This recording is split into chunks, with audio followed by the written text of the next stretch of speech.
விஜய் நடித்து வெளியான ஜனநாயகன் திரைப்படம் வெளியானதை அடுத்து அமைச்சர்கள் தாவிக எம்எல்ஏக்கள் திரையரங்குகளில் படத்தை கண்டு களித்தனர். விஜயின் கடைசி திரைப்படம் என்பதால் படத்தை பார்த்த அமைச்சர்கள் கண்ணீர் வடித்தனர். இது தொடர்பாக கருத்து தெரிவித்துள்ள எடப்பாடி பழனிசாமி, திருச்சி அரசு தலைமை மருத்துவமனையில் சிகிச்சை பெற்று வந்த 68 வயது பெண்ணின் கால் விரலை எலிகள் கடித்து குதறியதாக வரும் செய்தி மிகுந்த அதிர்ச்சி அளிக்கிறது. தமிழகத்தில் அரசு மருத்துவமனைகளை இன்றைய ஆட்சி எப்படி வைத்திருக்கிறது என்பதற்கு இந்த செய்தியே சாட்சி.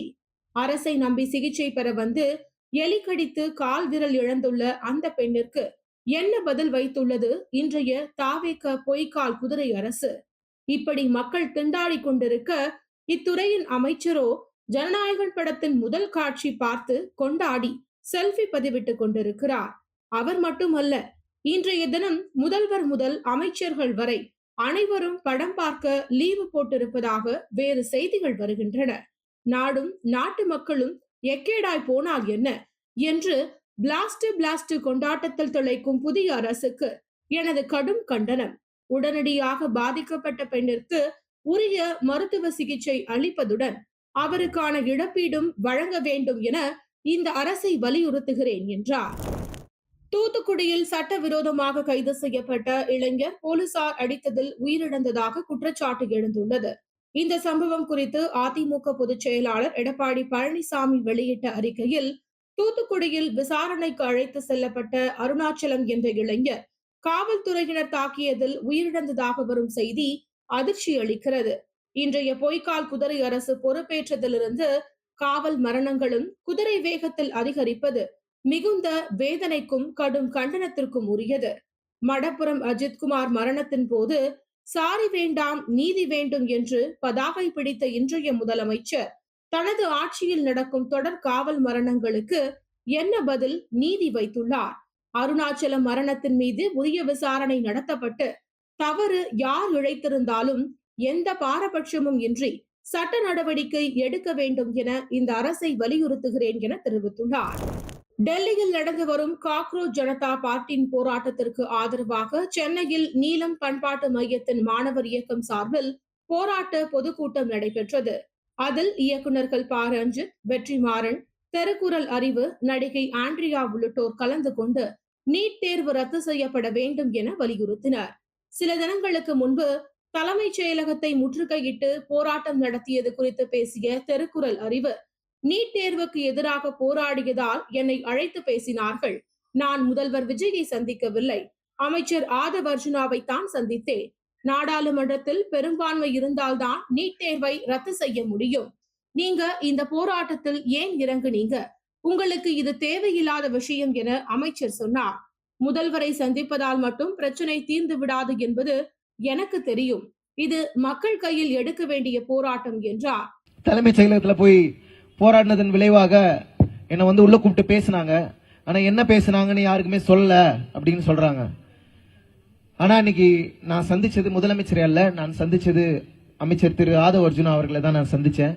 அவர் என்ன சொன்னார்னா, நீட்டை ரத்து செய்வது என்பது பார்லிமெண்ட்ல மெஜாரிட்டி இருந்தால் தான் முடியும். பார்லிமெண்ட்ல மெஜாரிட்டி இல்லாம நீட்டை ரத்து செய்ய முடியாது. எனவே நீங்க இந்த போராட்டத்தில் ஏன் இறங்குனீங்க, இது உங்களுக்கு தேவையில்லாத விஷயம் அப்படின்னு சொல்லி என்ன அட்வைஸ் பண்ணி தான் அமிச்சாங்க.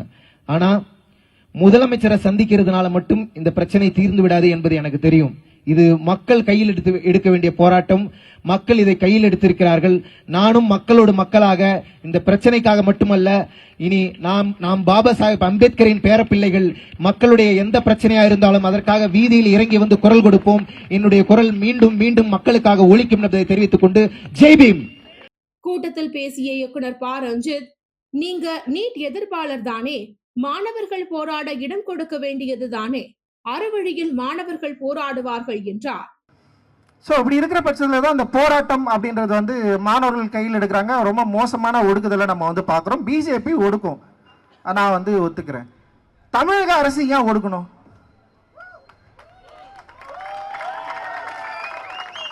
பிஜேபி மாணவர்களை அடிக்குது.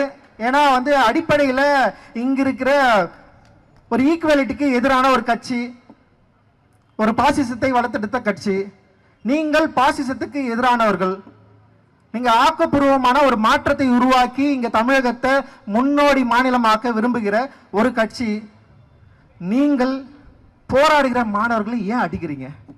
யார் உங்களுக்கு அந்த ரைட்ஸ் கொடுத்தது? பேட்ச் இல்லாம அடிக்கிற அளவுக்கு கோழைகளா நீங்க? நான் கேட்கிறேன். நான் பேட்ச் குத்தாம அடிக்கிற அளவுக்கு கோழைகளா நீங்க இருக்கிறீங்க. அடிக்கணும்னு முடிவு எடுத்துட்டீங்க, அடிங்க. அதை எதிர்கொள்ள நாங்கள் தயாரா இருக்கிறோம். நான் இயக்குனர் அமீர் பேசுகையில், ஜனநாயகத்தை காக்க இங்கு சிறு கூட்டம் கூடியிருக்கிறது. இதே நேரம் ஜனநாயகனை காப்பாற்ற ஒரு பெரிய கூட்டம் போராடி கொண்டிருக்கிறது. அந்த கூட்டம் பெரிதாக இருக்கலாம், ஆனால் இந்த கூட்டம் அதைவிட அறிவார்ந்த கூட்டம் என்றார். ஜனநாயகத்தை காப்பாற்ற ஒரு சிறு கூட்டம் போராடி கொண்டிருக்கக்கூடிய இதே வேளையில் ஜனநாயகன் திரைப்படத்தை காப்பாற்ற ஒரு பெரும் கூட்டம் போராடி கொண்டிருக்கின்றது.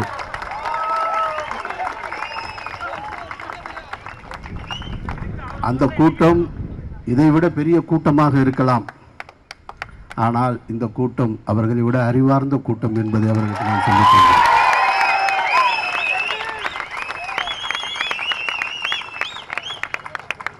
எனக்கு முன்னே பேசி சென்ற அன்பு சகோதரி ரேவதி சொன்னாங்க, நீட்டு பற்றி எனக்கு எந்த நாலேஜும் கிடையாது, ஆனால் நான் சப்போர்ட் பண்ண வந்தேன்னு.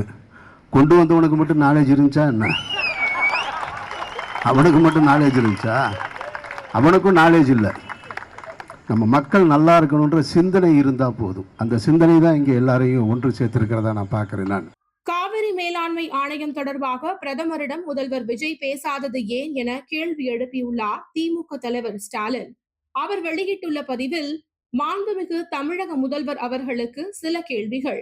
தமிழ்நாட்டின் கோரிக்கையை காவிரி மேலாண்மை ஆணையம் தொடர்ந்து நிராகரித்து வரும் நிலையில் இது குறித்து பிரதமரிடம் பேசாதது ஏன்? தமிழ்நாட்டின் நீர்வளத்துறை அமைச்சர் என்ன செய்து கொண்டிருக்கிறார்? தமிழ்நாட்டிற்கு தண்ணீர் தர மறுக்கும் கர்நாடக அரசை எதிர்த்து பேசுவதற்கு என்ன பயம்? அனைத்து கட்சி கூட்டத்தை ஏன் கூட்டவில்லை? மேகதாது அணைக்கு எதிரான சட்டமன்ற தீர்மானத்தை அனைத்து கட்சி உறுப்பினர்களுடன் சென்று பிரதமரிடம் நேரில் அளிப்பது எப்போது? தவிக்கும் டெல்டா விவசாயிகளுக்கான நிவாரண தொகுப்பு எங்கே என கேள்வி எழுப்பியுள்ளார்.